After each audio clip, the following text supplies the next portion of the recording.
નમસ્કાર, હું મનીષા ઠેસિયા. અમારી યુટ્યુબ ચેનલ ગુજરાત સમુદાયમાં આપનું સ્વાગત છે. ગુજરાતમાં વિધાનસભાની બે બેઠક પર જ્યારે પેટા ચૂંટણી યોજાવાની છે ત્યારે આ બંને બેઠકમાંથી વિસાવદર બેઠક એવી છે કે જે અત્યારે હાઈ પ્રોફાઇલ બની ગઈ છે, સૌથી વધારે ચર્ચાસ્પદ છે. લેબા પાટીદારોના મત વિસ્તારનો દબદબો ધરાવતી આ બેઠક કંઈક અલગ પ્રકારનું રાજકારણ ધરાવે છે, કારણ કે મતદારોનો મિજાજ હજુ સુધી કોઈ ઓળખી નથી શક્યું. મતદારોએ અત્યાર સુધી અનેક વખત નવી પાર્ટીને પણ ચાન્સ આપ્યો છે, નવા વ્યક્તિને પણ ચાન્સ આપ્યો છે. એટલે આ વખતે પણ વિસાવદર બેઠકમાં શું થઈ શકે, રિઝલ્ટ એટલે કે પરિણામ આવ્યા બાદ ખબર પડે.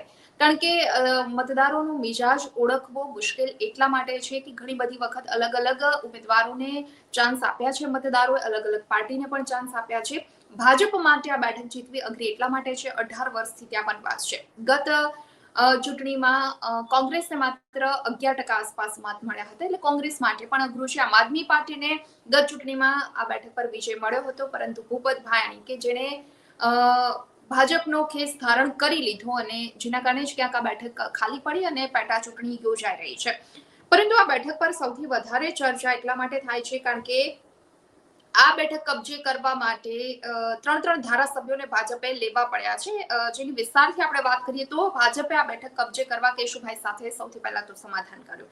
કેશુભાઈએ ધારાસભ્ય તરીકે રાજીનામું આપી દેતા પોતાના પુત્ર ભરત પટેલને ભાજપમાંથી ચૂંટણી લડાવી, પરંતુ વિસાવદરના મતદારોએ કેશુભાઈના પુત્રને કારમી હારનો સ્વાદ ચખાડ્યો હતો, જે આપણને સૌને ખબર છે. ને ત્યારબાદ ભાજપે વિસાવદર બેઠક જીતવા હર્ષદ રીબડિયાને ભાજપમાં લઈ તેને મેદાનમાં ઉતાર્યા, તો મતદારોએ તેમને પણ પક્ષ પલટા બદલ ઘરે બેસાડી દીધા. એટલે આ બેઠક પર દર વખતે પરિણામ વિચાર્યાથી કંઈક અલગ આવે છે. ફરી વાર એટલે કે ત્રીજી વાર ચૂંટણી લડનાર અને વિજેતા બનનાર આપના એટલે કે આમ આદમી પાર્ટીના ભૂપત ભાયાણી કે જેમને ભાજપમાં લઈ જવામાં આવ્યા, રાજીનામું અપાવતા હાલ આ બેઠક ખાલી પડી છે અને પેટા ચૂંટણી યોજાઈ રહી છે. હાલમાં વિસાવદર વિધાનસભા પેટા ચૂંટણીને લઈ હાઈ પ્રોફાઇલ એટલા માટે બની ગઈ છે કારણ કે રાજ્યની જે બે પેટા ચૂંટણી છે તેમાં સૌથી વધારે ચર્ચાસ્પદ વિસાવદર બેઠક છે અને આ બેઠકનું રાજકીય ઇતિહાસ પણ રસપ્રદ રહ્યો છે. ખૂબ જ ચડાવ ઉતાર પાડો અત્યાર સુધી આ બેઠકનો ઇતિહાસ રહેલો છે. અત્યાર સુધીમાં ભાજપ, કોંગ્રેસ, જનતા દળ, આપ સહિતના પક્ષોએ વિવિધ સમયે જીત હાંસલ કરી છે. એટલે આ વખતે કોને જીત મળે કહેવું મુશ્કેલ બની જાય છે. આ બેઠક સૌથી વધુ વર્ષ 1995 થી ચર્ચામાં આવી કારણ કે કેશુભાઈ પટેલ જે 1995માં વિસાવદર બેઠક પરથી ચૂંટણી લડી જીતી અને મુખ્યમંત્રી બન્યા હતા. સૌથી વધુ લેબા પટેલ મતદારો ધરાવતી આ વિસાવદર વિધાનસભા બેઠક પર ભાજપનો દબદબો કેશુભાઈના આવવાથી જ થયો હતો એવું કહી શકાય. કારણ કે ભાજપની વિદાય પણ કેશુભાઈ પટેલે ભાજપ સામે બળવો કર્યા બાદ જ થઈ છે અને એ પછી હજુ સુધી ભાજપનું વિસાવદર વિધાનસભામાં ઉદય નથી થયો. 18 વર્ષથી ત્યાં જીત હાંસલ નથી કરી શકી ભાજપ. વર્ષ 1995માં કેશુભાઈ પટેલ વિસાવદર બેઠક પર સૌ પ્રથમ ભાજપમાંથી ચૂંટણી લડવા આવ્યા. ત્યારથી વર્ષ 2012 સુધી વિસાવદર બેઠક પર ભાજપનો સતત વિજય થયો. એટલે કેશુભાઈના કારણે જ આટલા વર્ષો સુધી ભાજપને વિસાવદર બેઠક મળતી રહી એવું કહી શકાય. કેશુભાઈના સમયમાં વિસાવદર બેઠક ભાજપની મજબૂત પકડનું પ્રતીક બની હતી. લેબા પટેલોના દબદબાવાળી આ બેઠક છે. ભાજપને 17 વર્ષ વિજય અપાવ્યો હતો કેશુભાઈએ આ બેઠક પર. 1995-98માં કેશુભાઈ પટેલ ધારાસભ્ય તરીકે વિજય બન્યા. ત્યારબાદ તેમના કૃપાપાત્ર કહી શકાય એવા કનુભાઈ બાલાડા વર્ષ 2002 અને 7માં ધારાસભ્ય થયા અને તે કૃષિ મંત્રી પણ બન્યા હતા. તો વર્ષ 2012માં યોજાયેલી વિધાનસભા ચૂંટણીમાં કેશુભાઈ પટેલે ભાજપ સામે બળવો કર્યો અને અલગ ગુજરાત પરિવર્તન પાર્ટી બનાવી અને ત્યારથી જ આ બેઠક ભાજપના હાથમાંથી ગઈ છે. એટલે 18 વર્ષથી ભાજપને આ બેઠક પર વિજય હાંસલ નથી કરી શકી અને એટલા માટે જ આ વખતે ભાજપ એડી ચોટીનું જોર લગાવી રહી છે. ક્યાંક ને ક્યાંક આ બેઠક એમને કબજે કરવી છે. ભૂપત ભાયાણી કે જે આમ આદમી પાર્ટીમાંથી ગત વર્ષે ચૂંટણી લડ્યા અને જીત હાંસલ કરી, તેમને પણ ભાજપે ભાજપમાં સમાવી લીધા છે. એટલે આ બેઠક ખાલી પડી છે. એટલે હવે જોવાનું એ રહેશે કોંગ્રેસ કરતા પણ કે મતદારો આ વખતે ભાજપ પર વિશ્વાસ મૂકે છે કે ફરી એક વખત આમ આદમી પાર્ટી પર વિશ્વાસ મૂકી તેમના ઉમેદવારને જીતાડે છે. આ બેઠક પર અંદાજિત 1,35,000 એટલે કે 52% જેટલી વસ્તી લેબા પાટીદારની છે, 21,000 દલિતો છે, 20,000 કોળી, 15,000 મુસ્લિમ સહિતના મતદારોનું પ્રભુત્વ આ બેઠક પર રહેલું છે.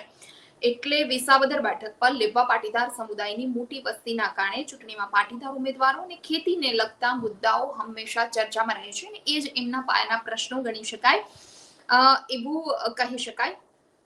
એટલે ગુજરાતમાં લેવા પટેલ મતદારોના સૌથી વધુ દબદબાવાળી આ વિસાવદર મત વિસ્તાર, વિસાવદર બેઠક રાઇઝ એન્ડ ફોલની કહાની આ કહી શકાય. કોંગ્રેસનું વર્ચસ્વ, ભાજપનો ઉદય, જીપીપી અને આપને પ્રવેશ અને કેશુભાઈ જેવા નેતાના કારણે રાજ્યના રાજકારણમાં ખાસ કરી આ બેઠકનું વધારે મહત્વ રહેલું છે. વિસાવદરમાં કેશુભાઈના આગમનથી જ ભાજપનો ઉદય થયો હતો અને બળવા બાદ જાણે કે વિજયનો અસ્ત એટલે કે કારમો પરાજય ત્યારથી ભાજપને આ બેઠક પર સહન કરવું પડી રહ્યો છે અને ત્યારથી જ આ બેઠક ભાજપ હાંસલ નથી કરી શક્યું. આ વખતે કિરીટ પટેલને જ્યારે મેદાનમાં ઉતાર્યા છે ત્યારે કિરીટ પટેલને લઈ પણ ઘણા બધા સવાલો થાય છે વિપક્ષ દ્વારા. એ પછી આમ આદમી પાર્ટી હોય, કોંગ્રેસ હોય, આવા પક્ષો દ્વારા સતત એના પર આકરા પ્રહારો કરવામાં આવી રહ્યા છે. ભ્રષ્ટાચારના મુદ્દાને લઈ તેમને ક્યાંક ને ક્યાંક ભીસમાં લેવામાં આવી રહ્યા છે. 2 દિવસ પહેલા જ સુદાન ગઢવી દ્વારા તેના પર આક્ષેપ કરવામાં આવ્યા હતા કે 1 વર્ષમાં સંપત્તિ તેની હતી એનાથી 4 ગણી કેવી રીતે થઈ શકે. ક્યાંક મગફળી કાંડનો તેની સાથે કોઈ લેવા દેવા નથી. કિરીટ પટેલને આવા ઘણા બધા મુદ્દાઓને લઈ ઘેરવામાં તો આવી રહ્યા છે. સામે પક્ષે કિરીટ પટેલ પણ આમ આદમી પાર્ટીના ઉમેદવાર જે ગોપાલ ઇટાલિયા છે, ખૂબ ચર્ચામાં છે અને જમીની નેતા કહી શકાય અને ભણેલ ગણેલ આ નેતા, એજ્યુકેટેડ નેતા લોકોના પ્રશ્નો સાંભળે છે, લોકોની વચ્ચે વર્ષોથી જઈ રહ્યા છે. એટલે કદાચ ક્યાંક આમ આદમી પાર્ટીનું પણ એવું કહેવું છે કે ભાજપ હાર ભાળી ગઈ છે, કારણ કે ગોપાલ ઇટાલિયા પર 2 દિવસ પહેલા કાંકરીચાળો કરવામાં આવ્યો હતો. એ પણ ભારતીય જનતા પાર્ટીના ઉમેદવારના સમર્થકો દ્વારા કરવામાં આવ્યો હોવાનું આમ આદમી પાર્ટીના ઉમેદવાર અને તેના સમર્થકોનું કહેવું હતું. એટલે ગાળાગાળી અને કાંકરીચાળાની જે ઘટના ઘટી, આ ઘટના પણ પોલીસ સ્ટેશન સુધી પહોંચી હતી. આ ઘટના પણ ચર્ચામાં રહી હતી. આવા ઘણા બધા મુદ્દાઓ છે કે જે અત્યારે જનતાની વચ્ચે છે. આવા ઉમેદવારો જ્યારે મત મેળવવાની કોશિશ કરી રહ્યા છે ને એ સમય આક્ષેપ પ્રતિ આક્ષેપના રાજકારણમાં આવા મુદ્દાઓ સામે આવતા જ હોય છે. એટલે ભારતીય જનતા પાર્ટી અત્યારે ખૂબ એડીચોટીનું જોર લગાવી રહી છે. 18 વર્ષથી અસ્ત થયા બાદ ઉદય નથી થયો આ બેઠક પર. એટલે ક્યાંક ને ક્યાંક ઉદય કરવા માટે, આ બેઠક જીતવા માટે પૂરી મહેનત કરી રહી છે. અને બીજી તરફ આમ આદમી પાર્ટી કે જેમણે ગત વર્ષે પણ આ બેઠક હાંસલ કરી હતી, તો આ વખતે ફરી વખત આ બેઠક હાંસલ કરવા માટે મહેનત કરી રહી છે. જો આ બેઠક આમ આદમી પાર્ટી હાંસલ કરી લે તો આમ આદમી પાર્ટીનું વર્ચસ્વ ગુજરાતમાં વધી શકે અને આગામી ચૂંટણીઓમાં 27ની ચૂંટણીમાં પણ આમ આદમી પાર્ટી કંઈક અલગ રીતે ઉભરી આવે એવી શક્યતા વર્તાઈ રહી છે.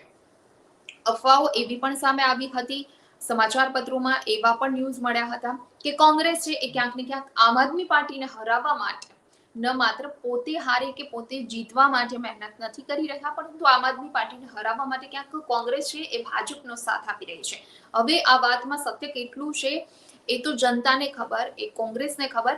પરંતુ અત્યારે તો ભારતીય જનતા પાર્ટી, કોંગ્રેસ, આમ આદમી પાર્ટી અને તમામ પક્ષો ખાસ કરી મહેનત કરી રહ્યા છે. આ છેલ્લા અમુક દિવસોનો આ પ્રચાર પ્રસાર અત્યારે ચાલી રહ્યો છે. મતદારોને રીઝવવા માટેની કોશિશ થઈ રહી છે. બીજી તરફ જે પણ કામ તેમણે કર્યા છે જનતાની વચ્ચે જે કહેવામાં આવી રહ્યા છે અને જો તેમની જીત થઈ તો આગામી સમયમાં પ્રજા માટે તેઓ શું શું કરશે એનું સરવૈયું પણ ક્યાંક ને ક્યાંક કાઢી અને જનતા સમક્ષ અત્યારે તો રજૂ કરવામાં આવી રહ્યું છે.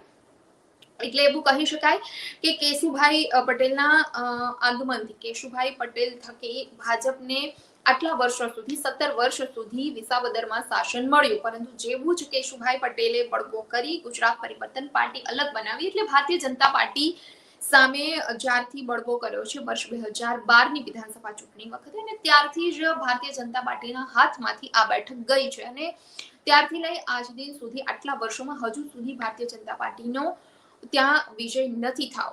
એટલે સ્વાભાવિક છે કે મહેનત તો દર વખતે કરવામાં આવી જ રહી છે. આ વખતનું ચિત્ર શું હશે તે 23મીએ જ્યારે પરિણામ જાહેર થશે ત્યારે જ જાણવા મળશે. પરંતુ અત્યારે તો તમામ પક્ષ દ્વારા મહેનત કરવામાં આવી રહી છે. જોવાનું એ રહેશે કે મતદારો પોતાનો મિજાજ, પોતાનો જે વિજય માટેનો જે મત છે એ કોના પક્ષમાં નાખે છે અને એ પ્રમાણે પરિણામ આવ્યા બાદ આખરે ખબર પડશે કે વિસાવદર બેઠક જે હાઈ પ્રોફાઇલ બનેલી આ બેઠક કહી શકાય, ખૂબ જ ચર્ચામાં રહેલી આ બેઠક કહી શકાય, એ કોણ જીતી શકે છે. ચર્ચામાં અત્યારે બસ આટલું જ. નવી ચર્ચા સાથે આવતીકાલે ફરી મળીશું. પરંતુ જો આજનો આ ટોપિક આપને પસંદ આવ્યો હોય, આજનો આ વિડીયો આપને પસંદ આવ્યો હોય તો વિડીયો લાઈક એન્ડ શેર કરવાનું ભૂલશો નહીં અને ખાસ અમારી ચેનલ ગુજરાત સમુદાયને સબસ્ક્રાઇબ કરી લેશો. નમસ્કાર. વિડીયો પસંદ આવ્યો હોય તો લાઈક એન્ડ શેર કરવાનું ભૂલશો નહીં અને ખાસ અમારી ચેનલ ગુજરાત સમુદાયને સબસ્ક્રાઇબ કરી લેશો. આવતીકાલે કોઈ નવા ટોપિક પર ચર્ચા કરીશું.